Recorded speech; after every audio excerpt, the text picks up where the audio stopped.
This is Chris Watson. I want to welcome you back to another episode of Free Castin. This episode we will be talking as usual about hounds, mules, and everything in between. We have Naomi Hersh on today to go over some of that Colorado drama with the Initiative 91. So kick back that lazy boy or set that cruise control and let's get to free casting. All right. Wednesday night, I made it. I didn't have to do adult things. Last week, I was going to come on last week. I didn't because I had to make a paycheck, which I don't know why I have to. I don't have a rich enough wife yet. Tonight, we're going to talk about Initiative 91. I put Naomi Yates. She's married now, so it's Naomi Hersh. My bad. She did not correct me when I sent her the thumbnail, so I'm going to blame it on her. We'll get her on, and then we'll go over everything. That's all we're going to do. Talk like we always do. This is Naomi. Naomi Hersh. Yeah. Naomi Hersh. No, Naomi Hersh. I'm known as both. It's all right. You don't want to make the husband mad. So, no.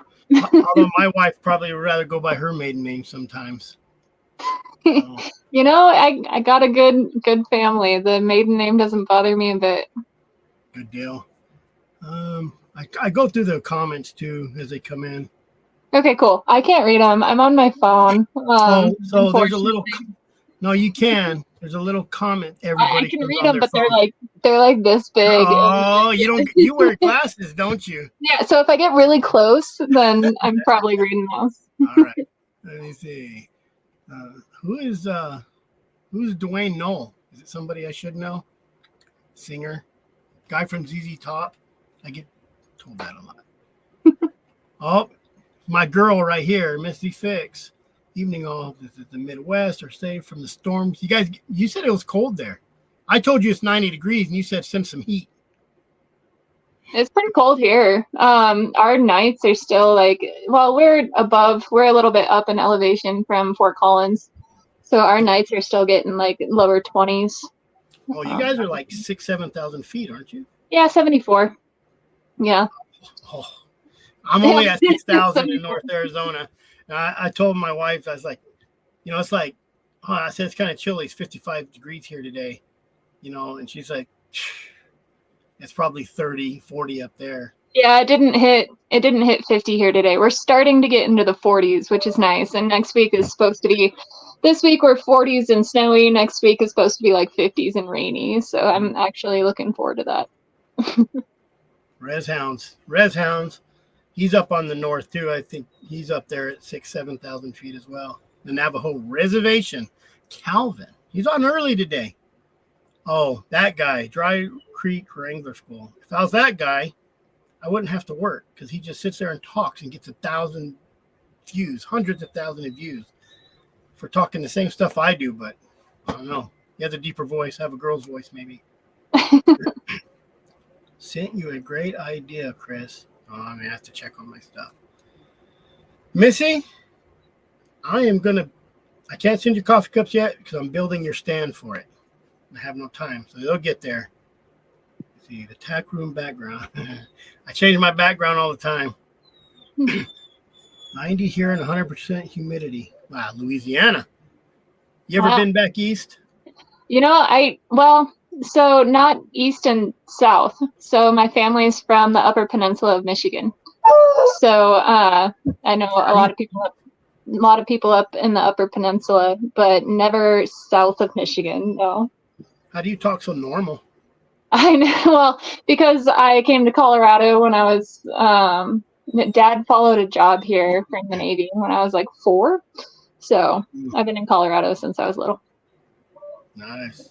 Yeah. Well, back then, well, you're not that old, but it wasn't long ago that it wasn't so liberal. Yeah. Since I've been involved, it has been, unfortunately. But yeah, I've heard stories of the good old days, but now my family just wants to go back to it's not like Michigan's a whole lot better because you got the UP where the people are better, but you're also being controlled by Lansing. So it's a little bit of the same vibe out there. And yes, Missy, there's a horseshoe stand I'm going to build for you for this that I always build. So why don't you tell us, you're into hounds. Yeah, right? Is it you just and your start. husband? You and your husband into hounds, or? Yeah.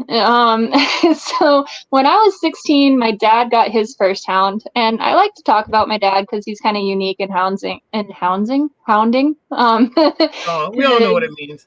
Yeah. No, he got into trapping when the fur prices were high, and he came from Michigan where he could leg hold and underwater, and all that type of stuff. And he came out to Michigan actually the year that they banned trapping here, banned leg holds and body grips and all that stuff. We can only cage trap here. So he cage trapped for a while, and when fur prices were good, he got himself a plot dog. Oh, And he, oh, yeah, and he isn't he isn't much for going outside with other people, so to speak. So he took this plot and started following bobcat tracks with just it on a lead, and then started trying to let it go on these bobcat tracks. And he said he almost killed it a couple dozen times, and then the first time they treed a bobcat, he shot that bobcat and it came out of the tree half alive. There was a whole scrimmage. It attacked the dog, it mm, attacked dad. It was a whole big ordeal. And ever since then, got that Western. dog's still alive and running at 11 years old. But I also met my husband who just happened to have dogs. So, How and convenient. it's not, what's that? How convenient.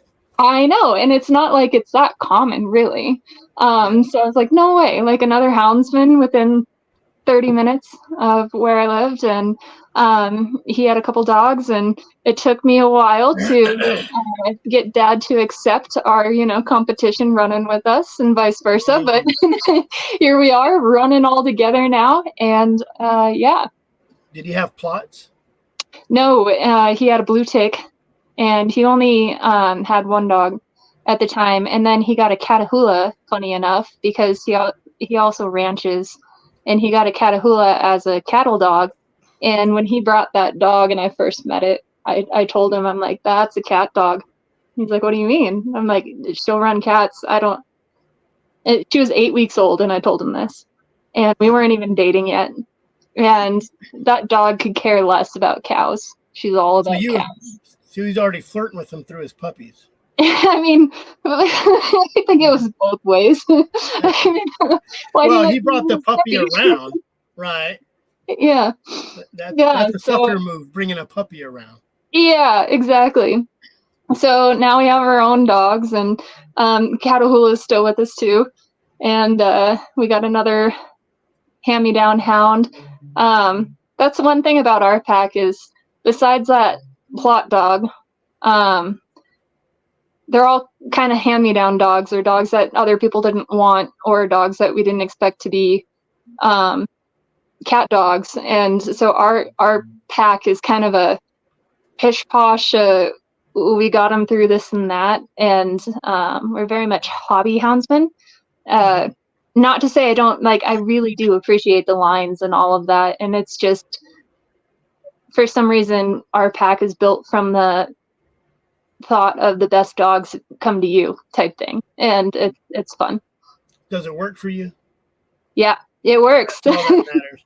It's all that Yeah, matters. On our other podcast, Interviews, Stories, and Tales, when we do our Monday Night Live, we get in some pretty good ones, because I'm kind of a great dog kind of guy. And the guy, Benny Griffin, he's about, his, and I understand you want to breed the best, but it works for me. And I have a line out of a guy, and I literally, probably about 45 minutes ago, I just bred back an uncle niece to keep that line. So that's the first time I've made this cross, but it's the same line.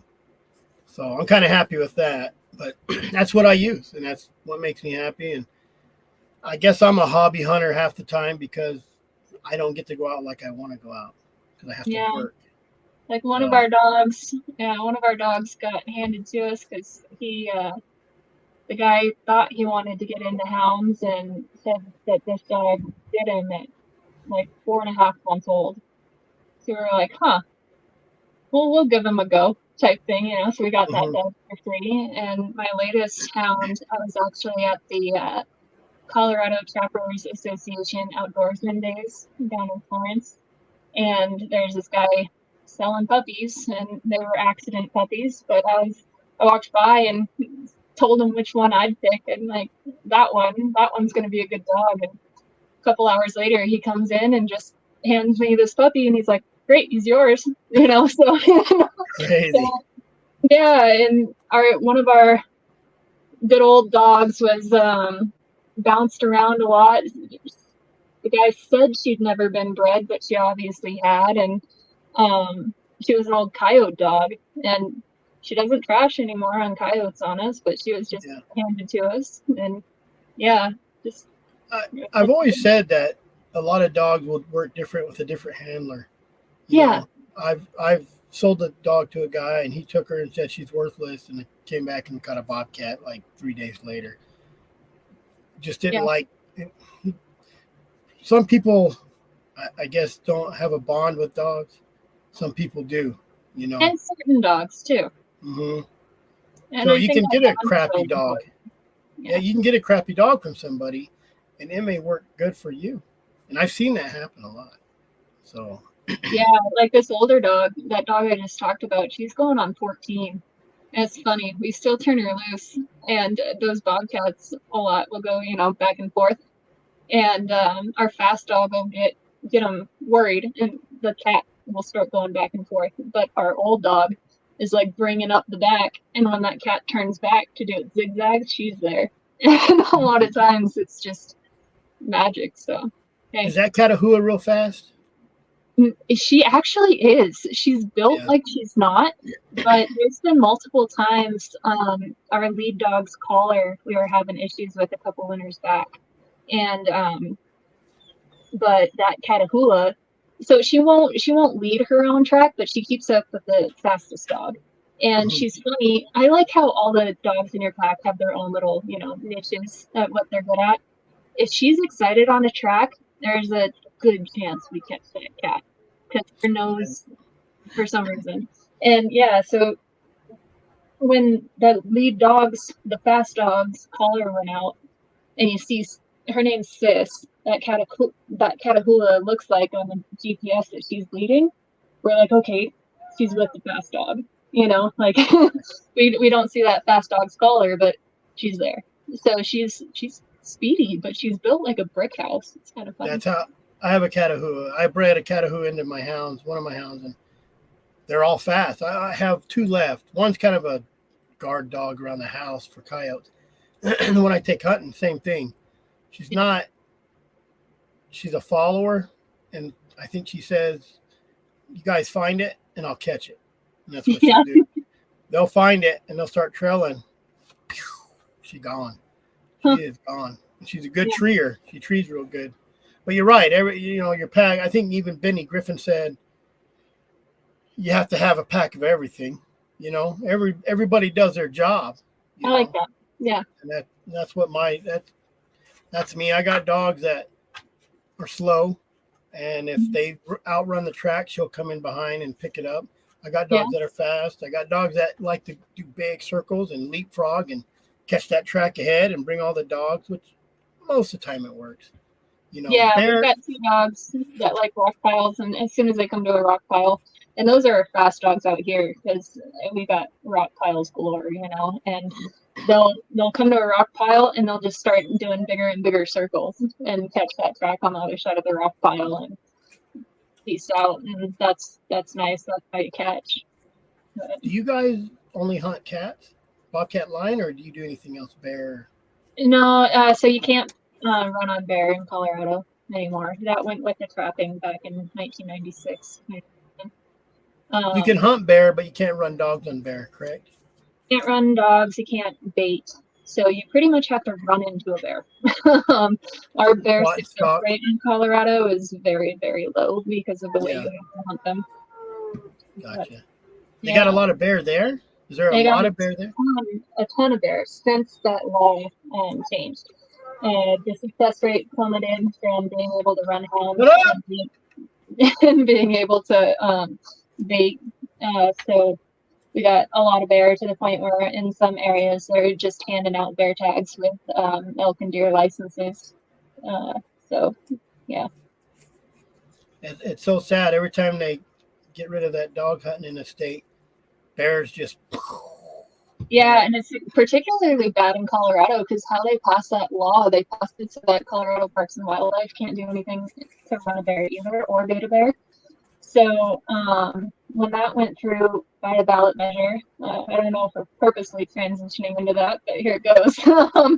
By that ballot measure, Colorado Parks and Wildlife can't even run bears with hounds or bait bear. So they have to call in APHIS. They have to call in the federal guys to run or bait a problem bear. I know Arizona had we have a bad nuisance bear problem, and they they go out and they kill them, they whatever, and they state guys or fed guys. It's the state guys, and they'll call in some hound guys and come in, and that will run them for the game and fish, the nuisance bears, but. Yeah, so in Colorado, we can't even do that. Colorado Parks and Wildlife can't run them. They have to call the feds. That's how that got written, which is just the dumbest thing to me. Yeah. What you think it's gonna happen again with the Lions? So the Lions, they're fighting it hard. They're fighting that Initiative 91 pretty hard. Yeah, we're fighting really hard. I have some cool updates on that, just from talking with Dan and stuff. But the lion stuff, if you look through it, they actually put a little thing in there that's saying that Colorado Parks and Wildlife, your state officials, can run and bait. So they would be able to call in a houndsman and run or call or bait a problem lion, which they can't do with bears. I guess bears they can cage trap bears, which is interesting, but they're not legally allowed to run them with hounds. But in that initiative, there is a provision, I think it's called, to allow Colorado Parks and Wildlife to run lions if they have to. Which ain't going to matter.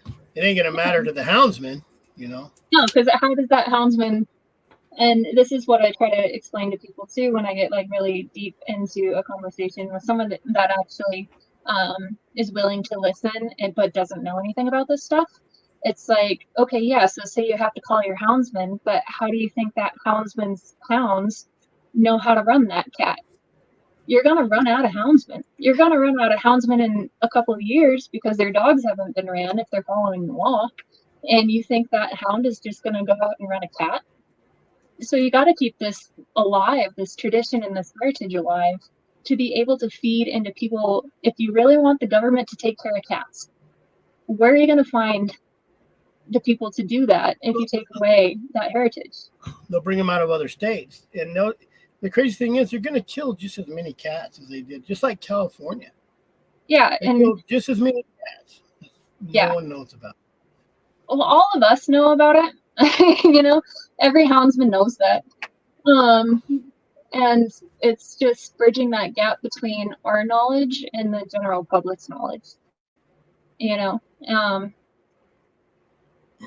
So here with ballot initiative 91, I guess I'll fill everybody in, although you've probably been living under a rock if you don't know about you'd be surprised. You'd be surprised how many people just kind of don't pay attention. Might be the first. Yeah. So every chance we get, I throw up the Save the Hunt Colorado.com. Yep. Save the Hunt Colorado.com. Yeah, so ballot initiative 91 is a ballot initiative here in Colorado. So what that means, because we got to start at square zero here, Colorado, anyone can start a ballot initiative, and if you get enough signatures for it to be put on the ballot, it can be put on the ballot. So how many is that? Is it 250,000? For this one, it changes every year because the population. This one, they're looking only for 124 odd some thousand, so around 130,000. But they have to be verified. So that's the hard part. I just know so much. It's hard for me to control how to spit information out to not be boring, because I wanted to say that 120 Not 120 dropping the F word and being angry and yeah, some odd thousand. Well, it's like you start talking technicalities and people stop listening, and you're like, okay, wait, back up. What this initiative does or will do, if put on the ballot and passed, would completely ban the hunting and trapping, any killing of mountain lion or bobcat, and they threw in lynx in there as well, even though those are federally protected in Colorado. they Can't hunt them. did that in Arizona too. Yeah, so bobcat, mountain lion, lynx, the hunting or intentional killing, as it's written, of those species will be gone in Colorado. So that means their management's gone. They'll try to tell you that it's not because CPW can still go out and kill those problem cats. But I mean, to be real, all your biologist's work is just down the drain. Why do you need a biologist if you're just going to ask the public? So that's like the very short version. There's some updates on it now. They're gathering signatures. It did not go as well as they planned, which I think is a good thing. We all think it's a good thing. It didn't go as well as they planned as gathering signatures, so they actually had to go out and hire a signature gathering company. But when does this have to be in by, the signatures? Isn't it July 5th or 6th. I can't remember which one. It might be the 5th. Anyway, first week of July. And then they have to be verified by the first week of August. So, and we can actually pay, I say we, it's everybody that's given to Colorado Parks or Coloradans for Responsible Wildlife Management, right? That's the funding source for this battle against the antis. And so if they only get, say they only get 140,000 signatures, we can pay to try and verify every single one of those signatures. And if they didn't get the 124 whatever, then it doesn't get on the ballot. But if they get 200,000 signatures, is that worth it for us to go and verify those signatures? Because it's expensive. Probably not. They probably have the 124 whatever. So we'll see in July where that stands. You know, you say it's boring, but what people don't understand is how much this affects other states. And I know Dan Gates said, we need $10 million to fight this. We need $10 million, $5 million to fight this one, and $5 million to go to the next state.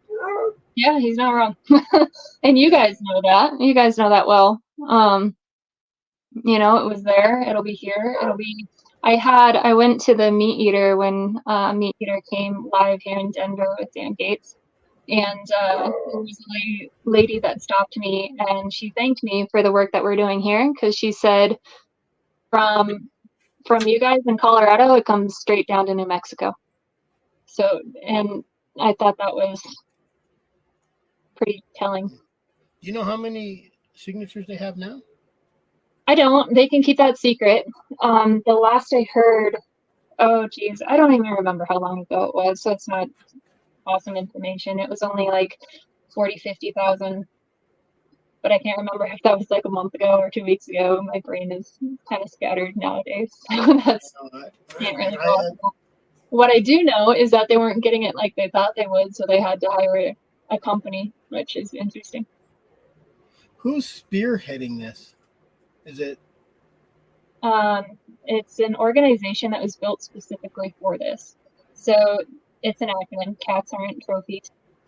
Cats. And it's Samantha Bruger or Miller. She got divorced, and I can't remember which one's most recent. Samantha Bruger Miller.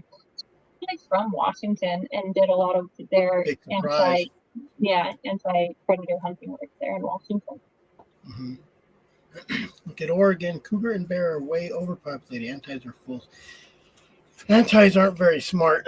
When you base everything off emotion, which is probably why she's divorced, but when you base everything off emotion, they don't care about facts. They don't care about science. We have an excellent biologist in Arizona, and he just did a presentation a few weeks back, and it was superb. It was protocol to do for the rest of other states. you know. Cats blocked me immediately on Facebook. Yeah, I mean, here in Colorado too, we have an awesome predator program manager, I think is his position title for Colorado Parks and Wildlife. He came out with this awesome, hard-hitting, like, fact sheet about lions and bobcats because the public wanted it on both sides. You know, they were like, "Oh, just give us the facts" type thing. He came out with one that was very pro hunting and very pro hound, and because he knew that that's how they were managed, and has since been retracted and revised. We don't know it's from our governor, but we know it's from our governor. So is it? You got a governor that he has a husband. we have a governor that has a husband who is an outspoken animal rights activist. So, and the governor's a male. Yeah. Yeah. I mean, that's honestly, to me, that's neither here nor there. What matters is his husband is an animal rights activist, and that has come through time and time again openly in how we manage our wildlife here in Colorado, and that's not okay. Whether he had a wife that did this, it would be just as bad. Yeah. So it's pretty bad though. An openly animal rights activist, and it's packing the commission with those appointees and that sort of thing that really is hard to battle, for sure. Yeah. Well, when you got your hand in the pocket of the guy who makes his decisions, literally hands in the pocket, I guess. Yeah. You know, you're whispering in his ear every day, and I don't know. Having a fight about it when you get home because you can see cats and lions. Yeah. So fight about it at home because you don't like what CPW produced. Well, and that's the deal is when they come out with the facts, it's no good. Like they'll try to. They will change it. They did change it. Mm-hmm. No, I could probably guarantee you that the speech that our biologist did, I'm sure it was presented, and I'm sure they chopped it up, and he had to, you know what I mean, to say instead of just coming out saying, "Listen, we have a lot of lions, we have a lot of bobcats. Like, there's no reason for this. We're good. I'll let you know when we're not good." So our biologist actually pretty much said just that at this last commission meeting. I mean, he's amazing, Mark Vieira, and those commission meetings are recorded, and I can get you those clips. He actually was nice enough to re-record because the audio wasn't good enough during his presentation to the commission, and saying exactly how sustainable our lion population management practices and why hounding has helped with that. You know, being able to tell even just if that's a male or female is so important, and the only way you can really do that is through hound. And he was pro hound, he was pro hunting, and he was pro CPW, really, because that's what they had been doing to manage the species for 50 years. So he's an awesome biologist, and he's an even more awesome, really, advocate, I would say, for scientific management. I don't want to say he's an advocate for us, because that makes it sound political, but if it came to a point where a population was struggling and he knew that through the science, he would say, "Hey guys," and us as houndsmen would back him on that. Yeah. You know, and I think the perception of houndsmen is we just treat everything and kill it all. I've heard it 100 times, but you know, the unfair chase, I argue that point all the time. I've had people on my YouTube channel pretty much say unfair chase. And I say, well, I don't know what do you kill him with? What do you kill him with? You know? And he's a spot stalker. And I said, so you use a 1,000-yard gun, rifle. How fair is that? Or you got a elk, you know, someone killing elk with a bugle. How fair is that? That's kind of harsh to trick them in coming in to mate and then pow, you know. bait. How fair is that? But I get it. Not a lot of people have hounds, and not a lot of people can run hounds or afford to run hounds. None of us houndsmen or women can afford to run hounds, period. But with bears, lions, bobcats, I've only killed one bear. And it was the first bear I treed back in 2010. And I've treated a lot of bears. So, but when I put a bear up, I can see if it's a boar. I can see, and I'm not going to discount or discredit spot and stalk hunters. That's how they hunt. It's legal. It's whatever. I've only killed one lion, and my dad hasn't killed a lion yet. Yep. Because it's about the dogs, and that's what a lot of people understand. A majority of your houndsmen, and I'm sure there's outlaws and there's dummies, but a majority of them love to run the dogs, and a majority of them that aren't usually a guy trying to make money they're not going to kill everything. I'm not a guy trying to make money, so I have the chance to go tomorrow and try to get another lion or a bear. And a lot of people don't. So I understand when you're in a tree stand and the bear is the first bear you ever seen, and the bear looks 300 pounds or the lion looks like it's 200 pounds. You shoot it and you get down there and it's not so much. I've seen a kid last year shoot maybe 60, 70 pound bear. And, that's a cub, and he didn't have a mom, and he posted it. I'm like, yeah, I wouldn't post it. Maybe see a few more bears. Yep. Yeah. And there is a lot of catch and release with these guys. Your typical houndsman, he lets go 80%, if not 90%, of what he catches. I would say more than that. Like my dad, I guess bobcats is a different story. Yeah, bobcats are like coyotes. Yeah, he'll let those young cats go. He won't kill a kitten unless, it depends on the kitten, right? But it's only like one per 5 years on just one that's a nasty cat and makes your dogs and you go through hell and you're like, all right. And only one a year or gets in a tussle with your dogs or something like that. There's reasons. But there's a lot of animals, bears, lions, and bobcats that get killed because they're about to kill your dogs. That's true too. So or the reason, a perfect reason to kill a bobcat kitten is, it's a chicken eater or something like that, that's part of our job as houndsmen is to be an active member of that management of that species. So, yeah. So I know Dan Gates is working hard on it. Who else is involved in that? I feel like there's a lot of people stepping up on this one. Yeah, so I'm actually Secretary Treasurer of the United Houndsmen of Colorado as well. We're really stepping up our game this year. We've been an organization for a while, but obviously this year we've been kind of working our way out of the woodworks and kind of showing up everywhere. So United Houndsmen of Colorado is a good one to follow.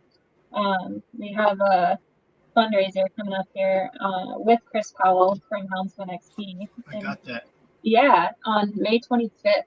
It's east of Castle Rock. If anyone's in Colorado, we'd love to see you. May 25th. It's a clay shoot. Yeah, look at that. Dang, you're good at this. So fancy. I'm not. I'm not. It took me a year to get this done. I'm still trying to figure out the mirror thing. I went this way to be seen instead of that way. Oh, I know. But yeah, that's the clay shoot that's coming up. I'll be there. United Houndsmen Colorado guys will be there. Chris from Houndsman XP, Dan Gates will also be there. This is in Colorado, right? Kiowa?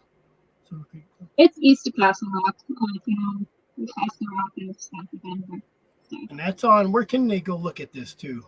That's on the Houndsman XP website. So if you go look at Houndsman XP, you'll see it. Yeah, we just had old Chris Powell on.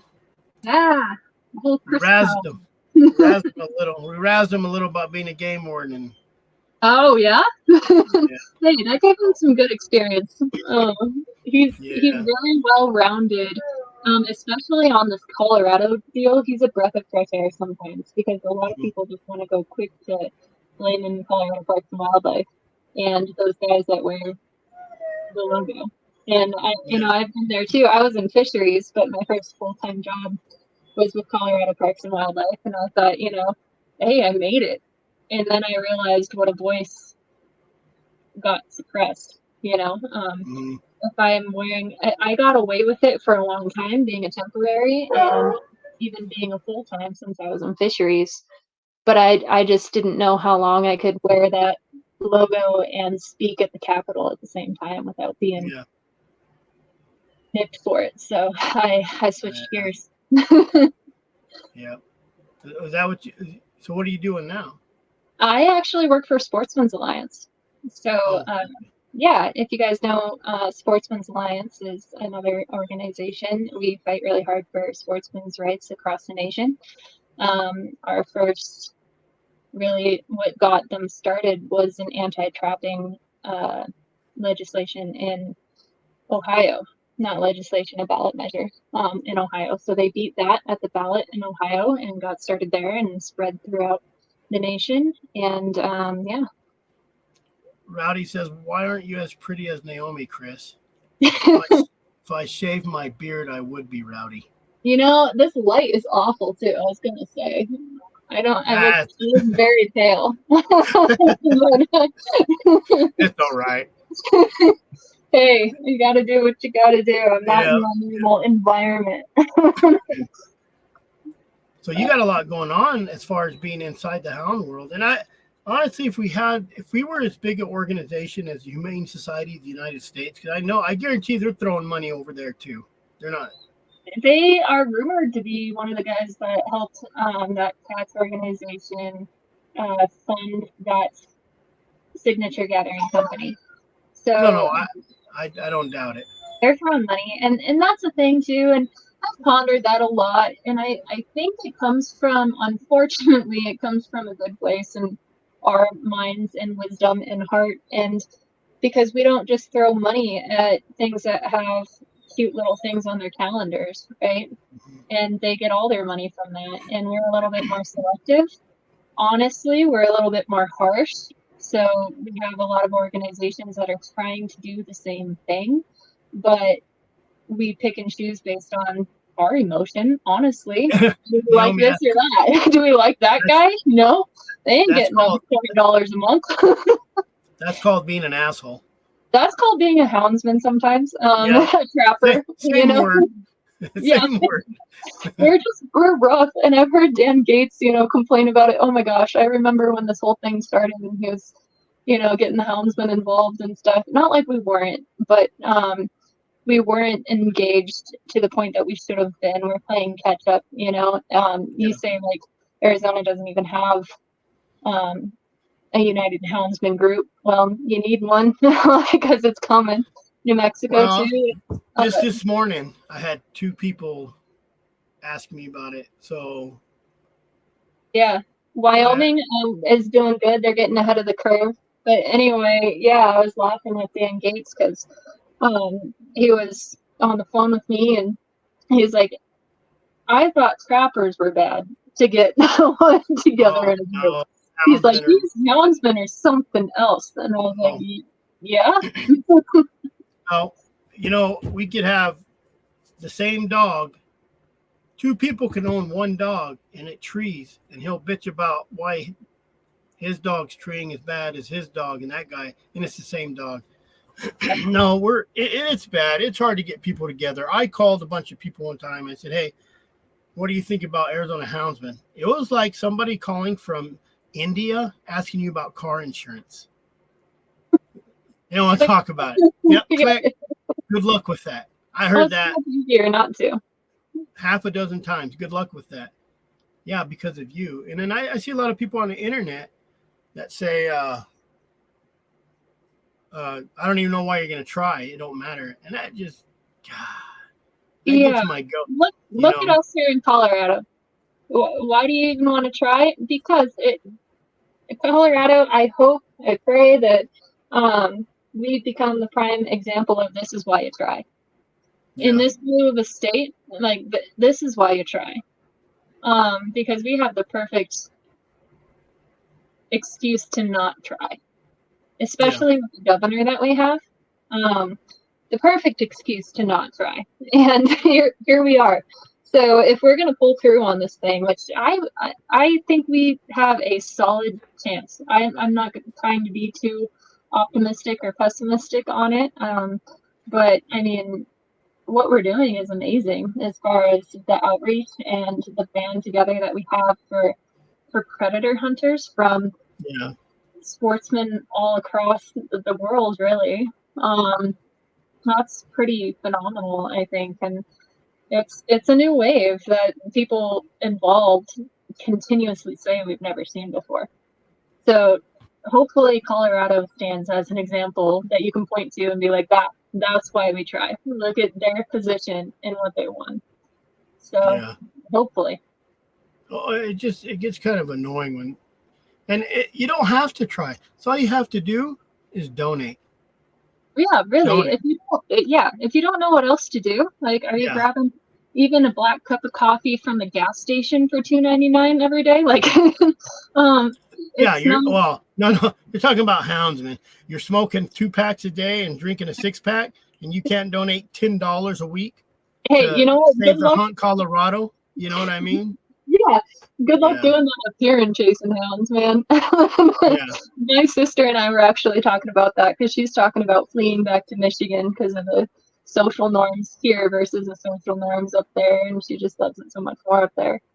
And she's like, man, she's gonna hate me for saying this, but she's like, I'm gonna just become fat if I go out there.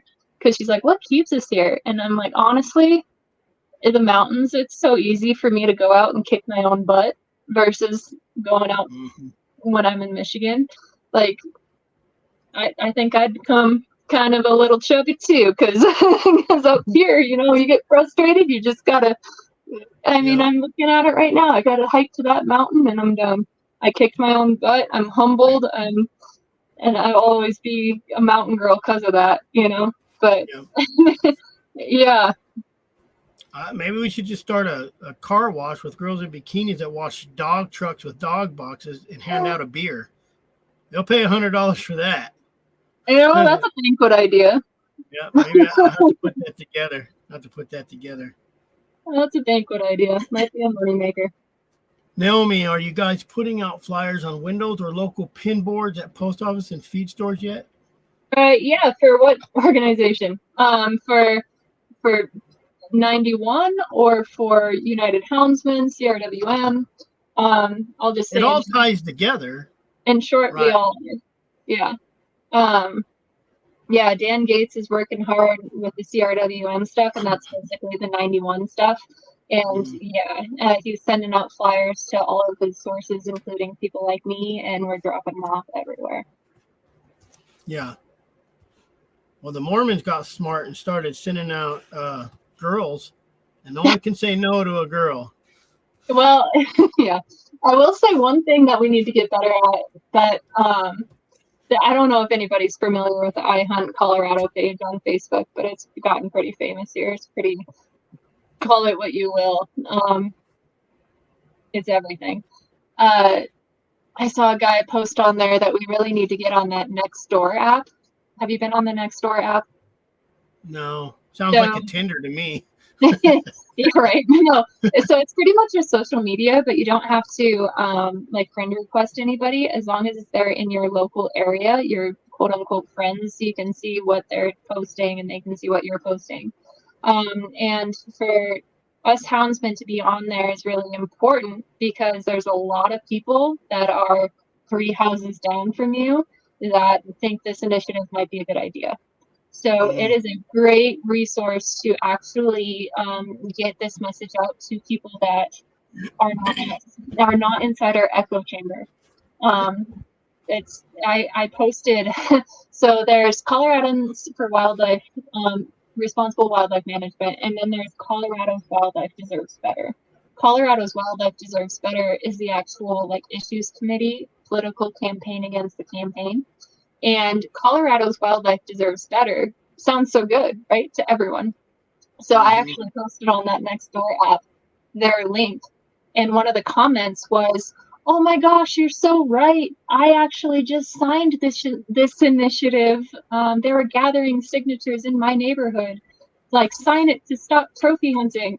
And I commented, I'm like, "Did you follow the link? Maybe go erase your name. Follow the link and go erase your name." So it's a really good resource to reach new people, and it's always amazing every time I post on that. You know whose house to TP next? Yeah, exactly. Because it's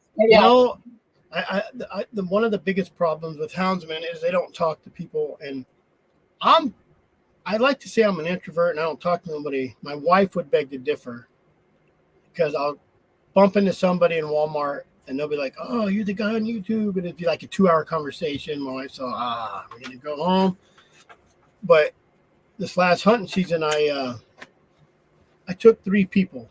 One guy I didn't turn loose on a rig because they were hunting down in the. I thought they were just scouting. I bumped into him. I stopped, talked to him. First story is, I didn't know that about hounds. We thought you guys just went out and murdered, killed, and pillaged and plundered and ate babies and whatever.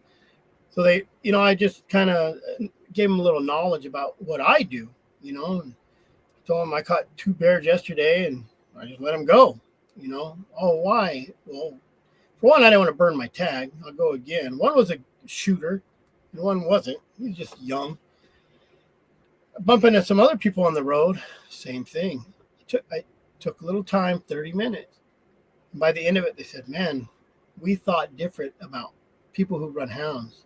I said, "No, it's pretty much a majority." The third guy was archery deer hunting. And everybody knows deer hunters don't like bear or hound guys because we run all the deer out of the country. Oh, yeah. And our dogs kill all the deer and cause CWD, whatever they believe.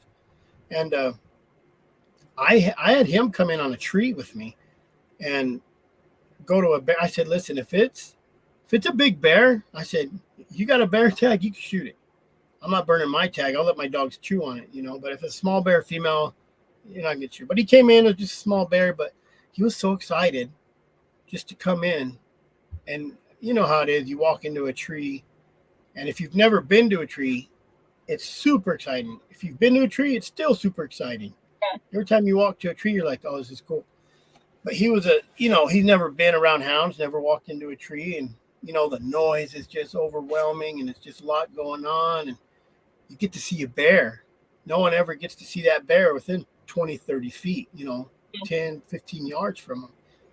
And same thing, changed his mind. So, yeah, you just got to take the time. Here in Colorado, we don't have really the ungulate hunting conflicts, if you will, because there's not a lot of seasons that overlap with our hound season. Like our lion season starts the day after 4th season's over. There's still a couple like late seasons happening, but not as much. So we don't really have that conflict as much. But it's you just take the time, even when you're healing up, when you got the dog box on. If you got friendly hounds, let them pet them. And things like that go a long ways. Did you listen to Raw Dog with Chris Powell and Ed Barnes? I haven't yet.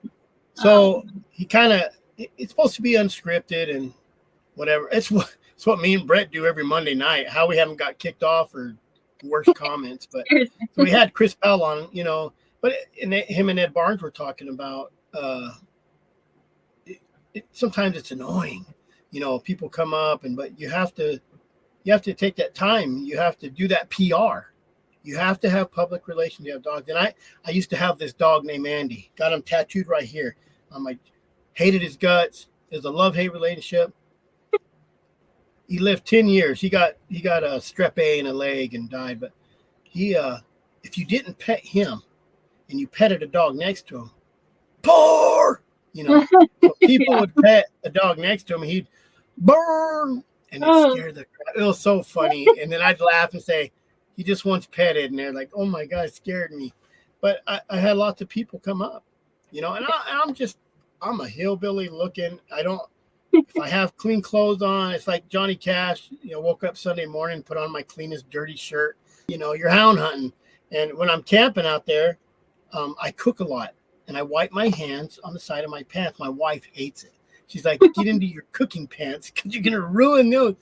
But you have to take the time, and you have to have public relations. And if you took a hound and went, you guys ought to do this, is take a hound and go to schools.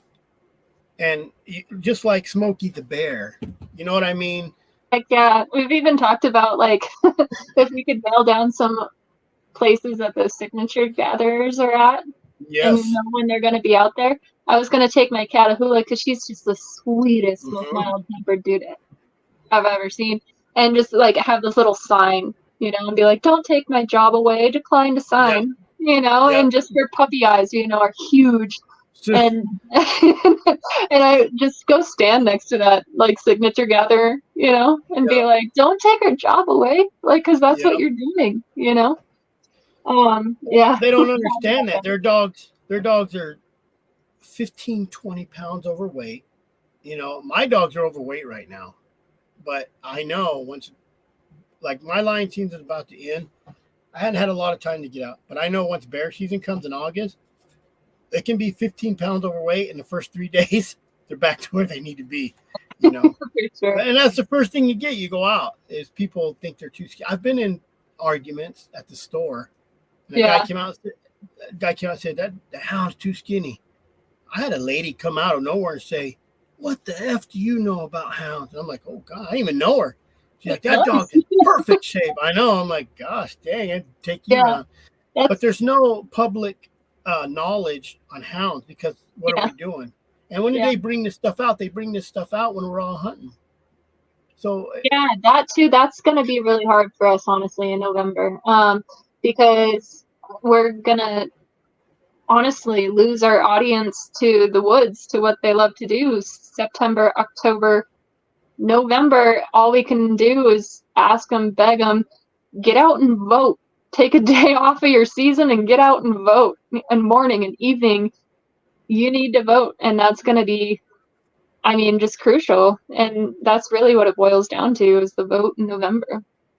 what people understand is it's easier to fight it, not to take away, than to get it back after it's gone. Oh yeah, definitely. Once it's gone, it's Really gone. hard. And I don't know how much your tags are, but let's just say they outlawed it all and they said, okay, you can pay $500 for a pursuit tag. Every houndsman in the world would quit dip in Copenhagen to save $500 to get a pursuit tag.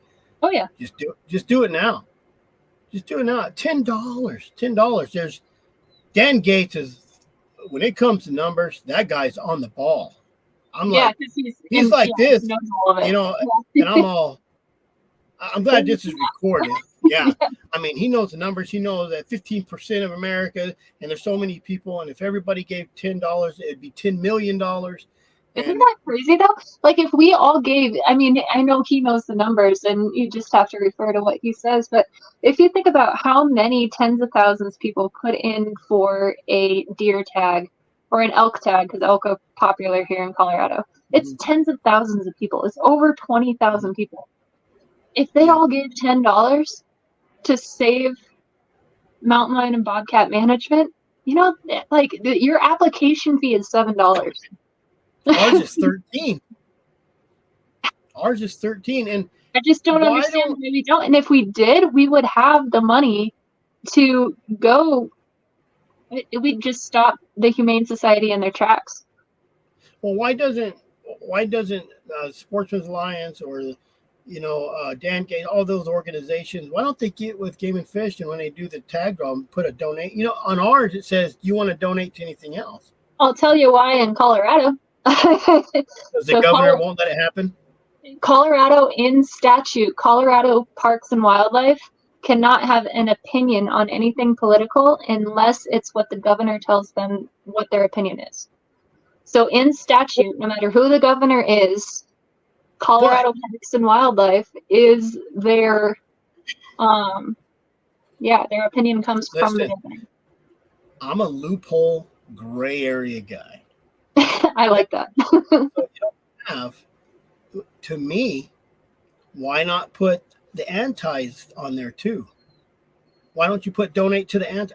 who's going to do it. You're putting in for a hunting license, but you're not being prejudiced. Okay. And yeah. But I mean, really, I tell people this too. Like, if we get a Republican governor, I mean, that's going to help us out tremendously. It's not like it's ever going to happen in Colorado anytime soon. However, what really needs to happen is that statute change.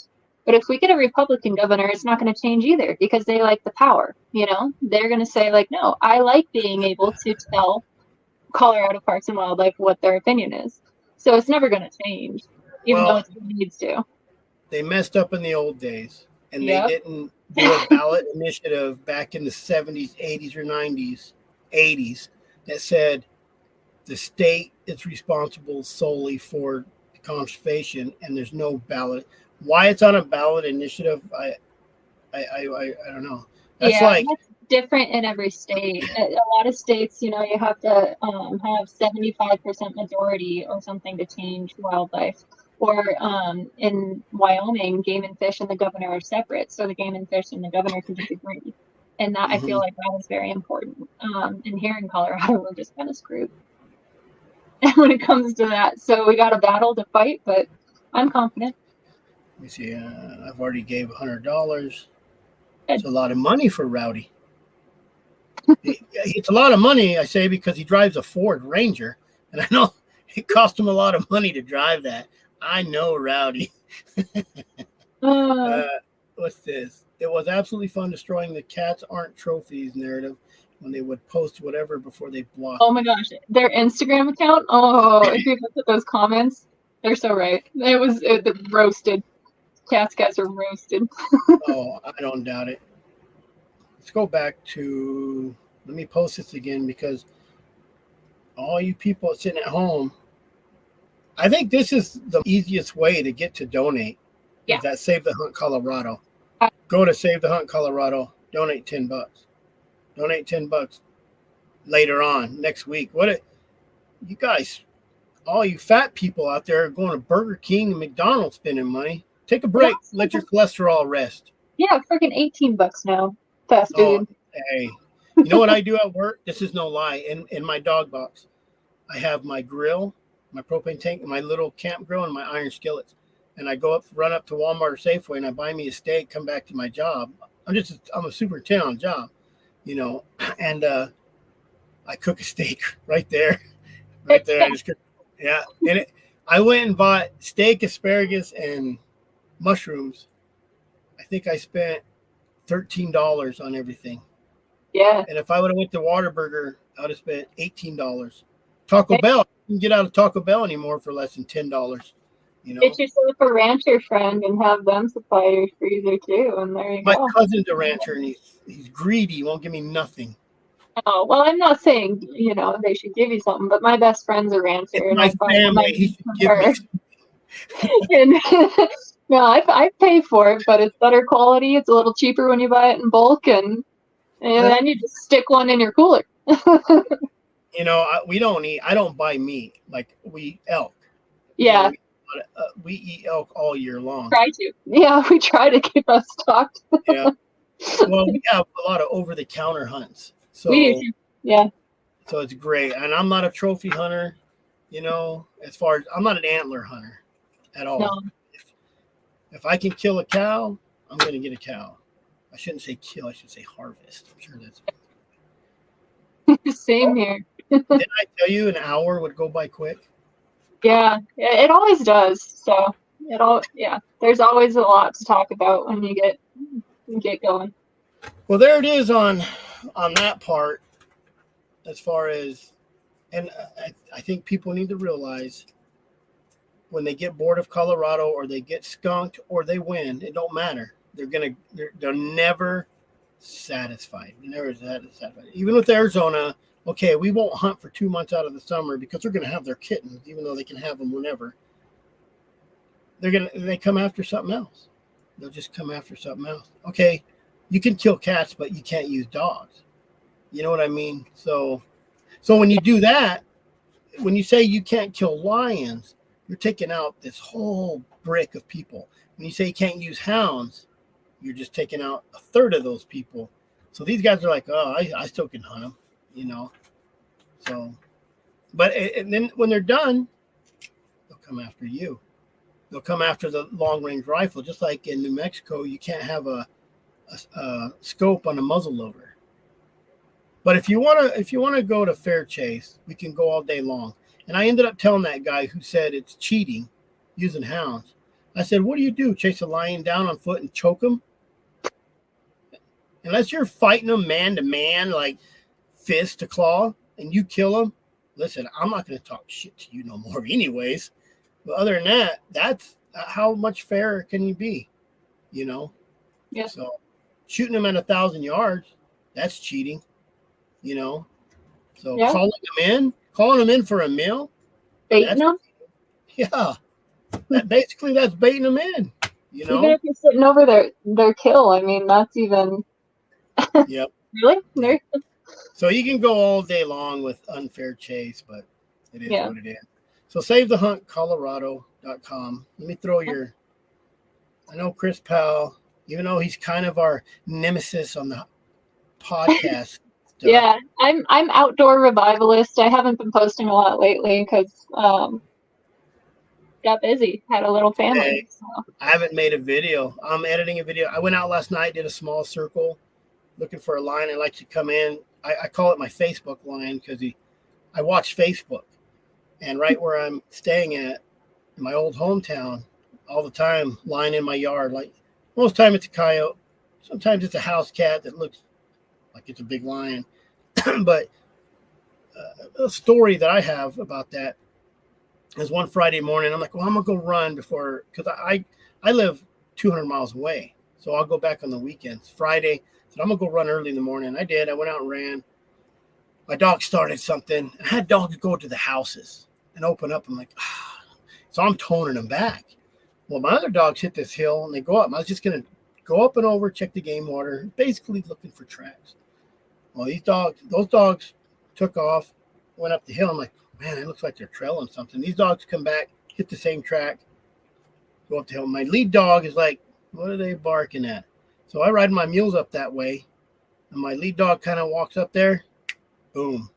I'm like, my mom calls me and says, hey, I just seen on Facebook there's a lion over right here. And I'm all, that's kind of funny because I just started something right here. And I did. I ended up treeing it, 3 separate trees. And I actually had to go drop I was on a slow mule that day, not my fast mule. I had to go back to the truck, drive around. I just dumped my mule and trailer, drove in, walked in, and he smoked us. It got hot. You probably don't know what choy is. It's just cactus that jumps. It's dirty cactus. Watch any of my videos when I'm in the desert. Yeah. That video is on, and my dog has cactus. Her ears are stuck to cactus on top of her head. Oh yeah, you can hear it when I pull it out. You know, last night, the video I'm about to put out last night, stupid dogs got in the choy again, and I didn't have my pick or my pliers because I left them in my pack. But you know, that's my story. That's the only story I have is chasing them out of the houses, you know. But yeah, and that's how close they're getting because no one hunts them here. It's dirty desert. It's dirty desert, you know. I don't get to cheat like you snow hunter people. Yeah, well, we have a lot of private to dance around too, and that's our kind of. That's why I like. Let me see. I got people talking crap. Oh. No, I can't find over. No excuses not to vote. I got behind. No. Fun destroying you. We got that. Let me see, what is this one? No excuses not to vote. Do it like the other team did in 20. Yeah. Well, the other team didn't have to vote in 20. Right. For the Wolves. They didn't. It don't matter. It don't matter if you vote yes or no. They're going to bring them Wolves in anyways. Yeah, that's true. But I think that's what he was referring to. And that one was really close. And that actually gives me hope that 2020 vote was that in 2020? I thought it was earlier than that. I'm so bad. I thought he was talking about the Biden-Trump thing. If we voted like that, we weren't going to win regardless. Look, Rowdy and hounding around and about to start a bromance. Aww. Rowdy, will you be my friend? I knew I could do some good. I can find all the we need. Rowdy, I'm everybody's friend as long as they aren't a commie. Chris, am I a commie? Not that I know of, unless you're undercover. Make bird watching license, bicycle. Oh, Don't I start wish. involving them. They don't need a seat at the table. Yeah, So that's my opinion on that. Short and sweet. you can't have a bicycle with more than 5 gears because you go too fast and it's dangerous. There you go. So, round up votes. It's hard to get a hunter or an outdoorsman in the city to round up votes, and you're not going to do no good in the rural areas. Hey, They here in go to the Colorado, cities. You here guys in got big Colorado, cities. yeah, we have big cities. We have Denver. And here in Colorado, we have mail-in voting. So, yay. We don't have to go outside. Just send in your Yeah. ballot. That's what some guy asked about mail-in ballots. So Mhm.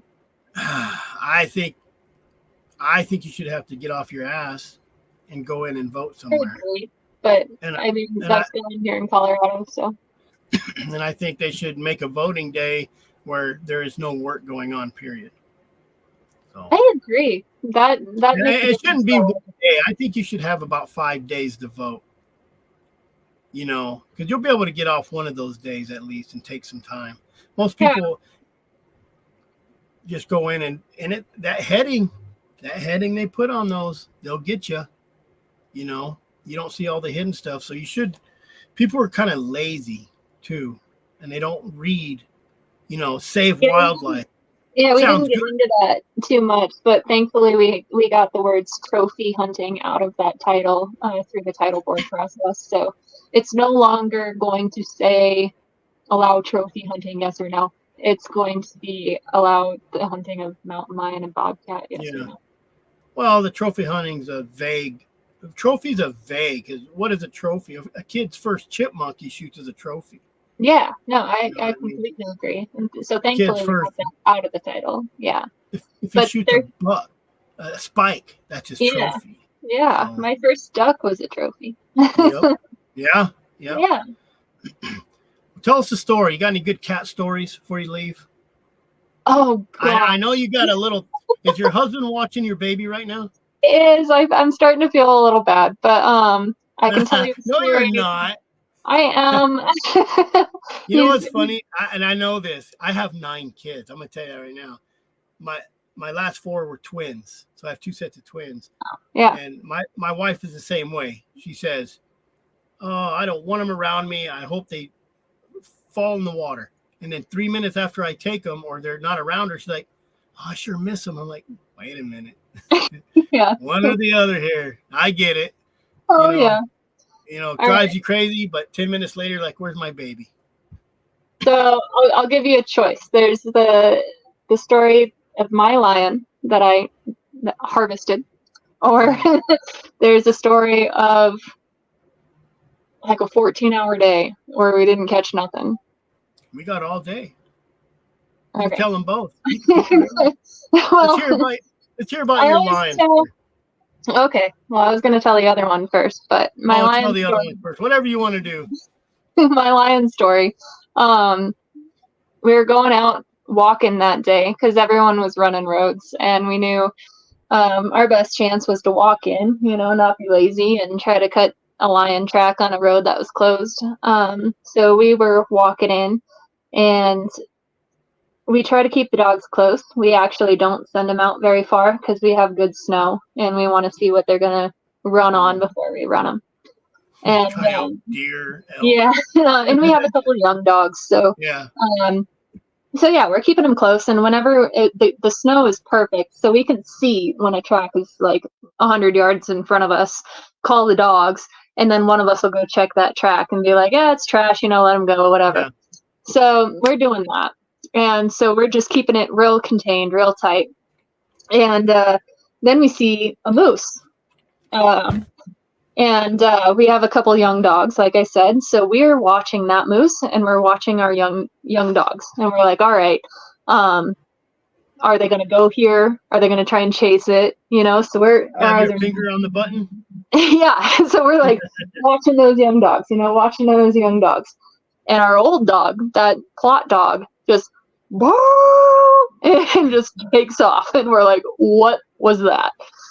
It's taken off in, the opposite direction of the moose. But we're like, what the hell is he on? So it's me, my now husband, and my dad, and I think we had 6 dogs out. So we're just like kind of scattered at that point. Like, make sure your dog doesn't chase the moose. Someone find out what that dog's name is, what skunk he's on, and we got to figure this out. Dad runs over to the track skunk's on, and he starts screaming, too old, because our dogs know that as a command. If he says too old, they'll reluctantly come back.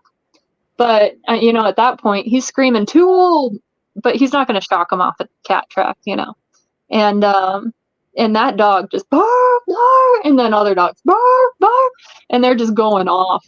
And we're like, well, we might be in for a long, long day. In the snow. How deep was the snow?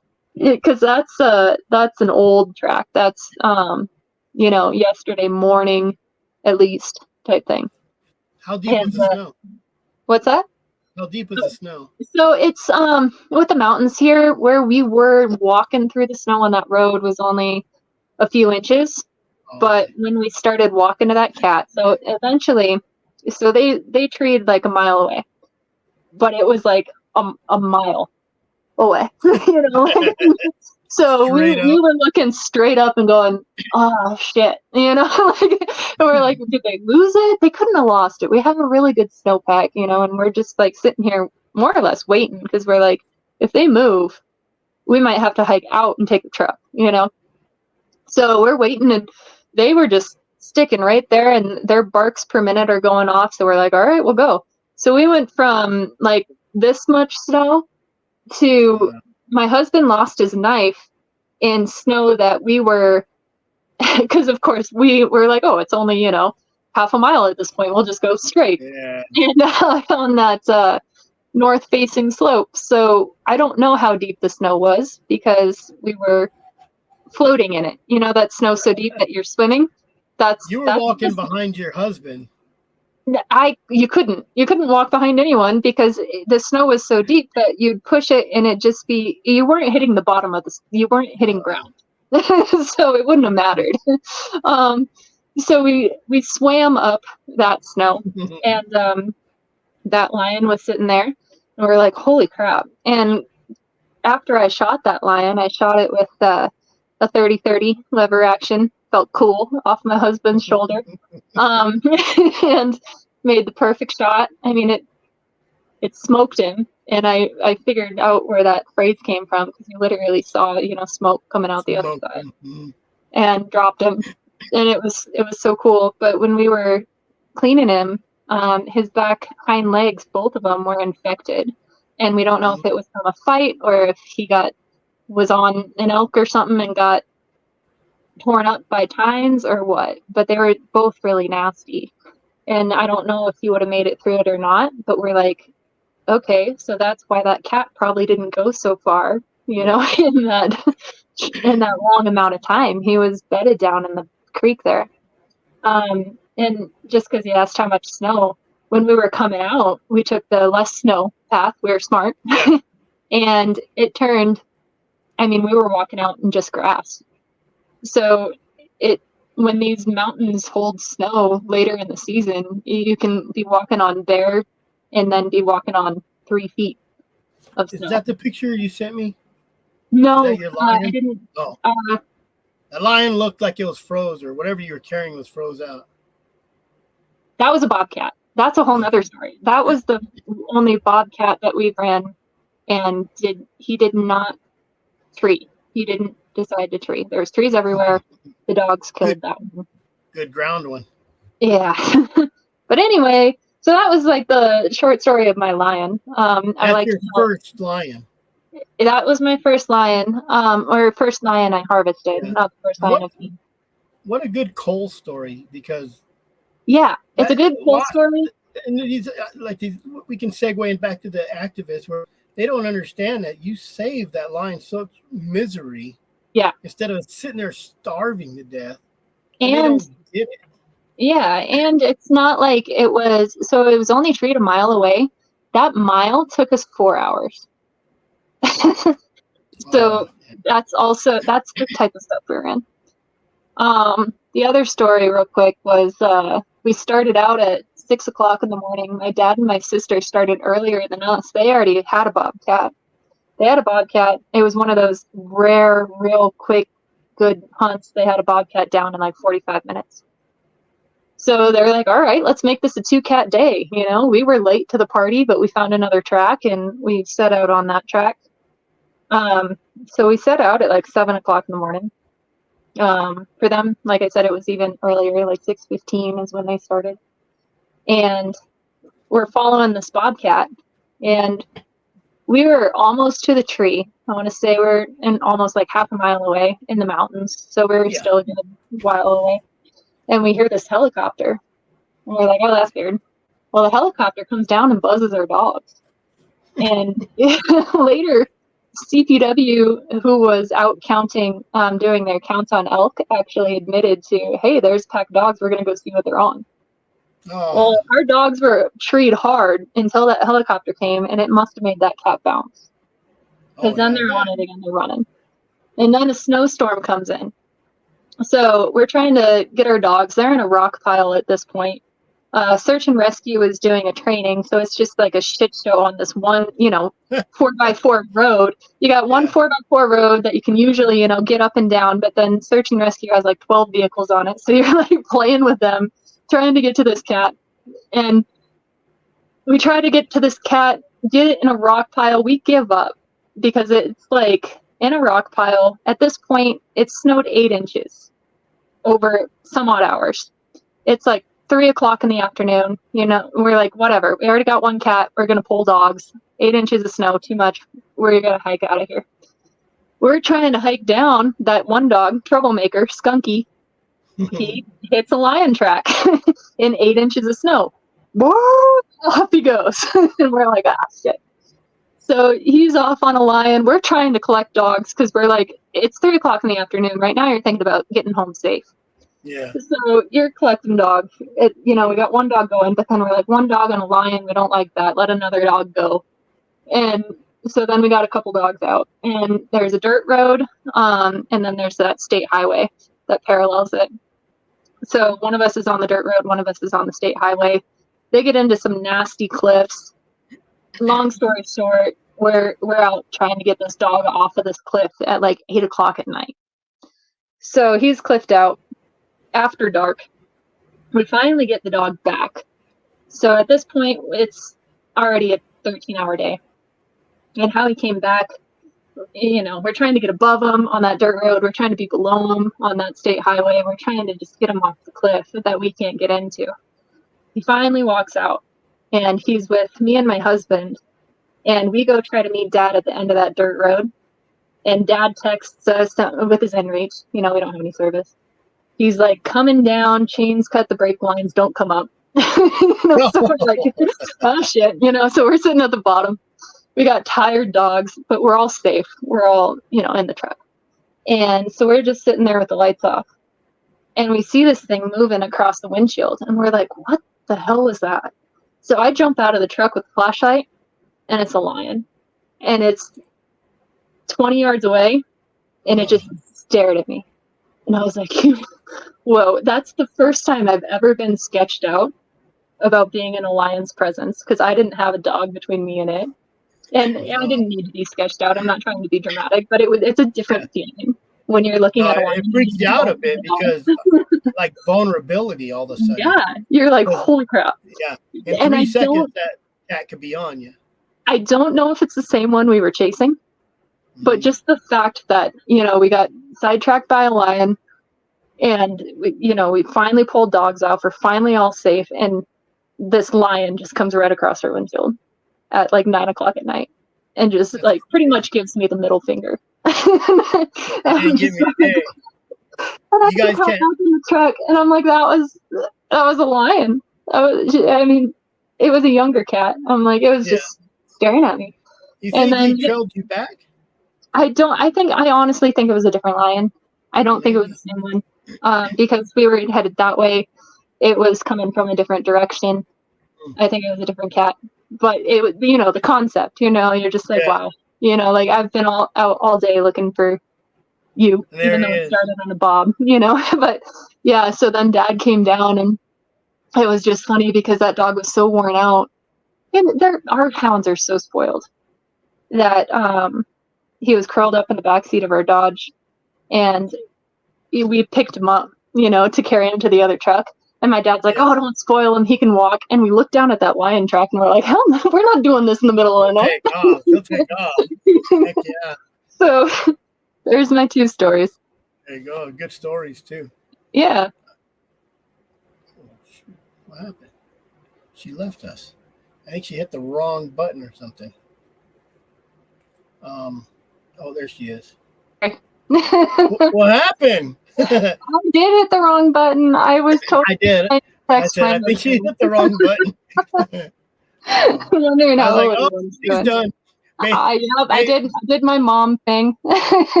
Baby's wanting her cried. Baby cried.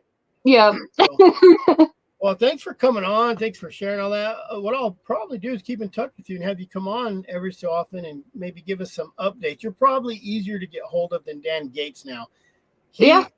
I literally was jumping in a shower and I had messaged him, and 20 minutes later, the dude calls me. You take that call. I did. I did. I'm all, hey. And I said, hey, do you want to come on? And he said, absolutely. And he came on, and that guy just rocked it. Yeah. Like, he just rocked. I didn't have to ask. I said, what are we doing? Hour of him just telling you the stats, the facts, the numbers, but what I'll do is I'll give you a head up. You can check in the stuff and then kind of see what we got going on.